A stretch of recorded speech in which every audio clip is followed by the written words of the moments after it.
1/3/2024 నుండి 15/3/2024 వరకు పుట్టినటువంటి వారందరికీ కూడా ముందస్తుగా జన్మదిన శుభాకాంక్షలు. గతంలో వివాహం చేసుకున్న వారికి వివాహ వార్షికోత్సవ శుభాకాంక్షలు.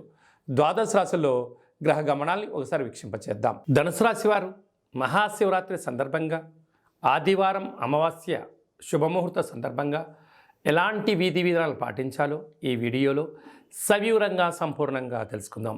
ధనుసు రాశిలో ఏ నక్షత్రాలు వస్తాయనగా మూలా నక్షత్రంలోని 4 పాదాలు, పూర్వాషాఢ నక్షత్రంలోని 4 పాదాలు, ఉత్తరాషాఢ నక్షత్రంలోని 1 పాదం కలిపితే ధనుసు రాశి. చాలామందికి పుట్టినటువంటి కాల సమయంలో డేటా బర్త్లు లేనటువంటి ఏకైక కారణం చేత పేరు యొక్క మొదటి అక్షరాన్ని అనుసరిస్తూ రాశిని తెలుసుకునే ప్రయత్నం చేయాలి.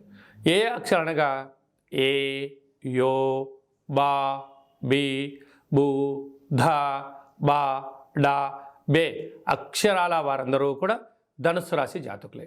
ధనుస్సు రాశి యొక్క అధిపతి దేవగురు బృహస్పతి.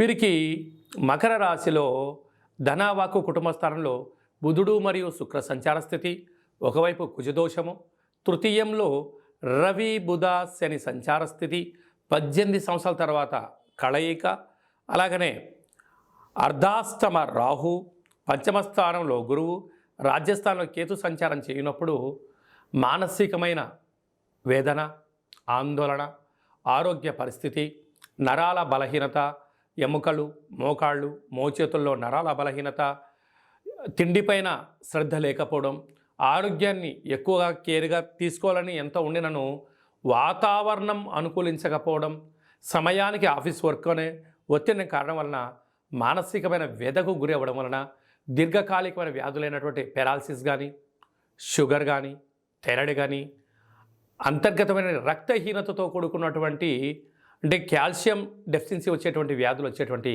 అవకాశాలు చాలా అధికంగా ఉన్నాయి. ఇలాంటి కాల సందర్భంలో మహాదేవుడికి శనగపప్పుతో కూడుకున్నటువంటి పసుపు రంగుతో కూడుకున్నటువంటి పసుపుతో మహాదేవుడికి అభిషేకం చేయడం వలన శత్రుదోష నివారణ, కులదేవతల యొక్క ఆశీస్సులు, ఇంటి దేవతల ఆశీస్సులు కలుగుతాయి.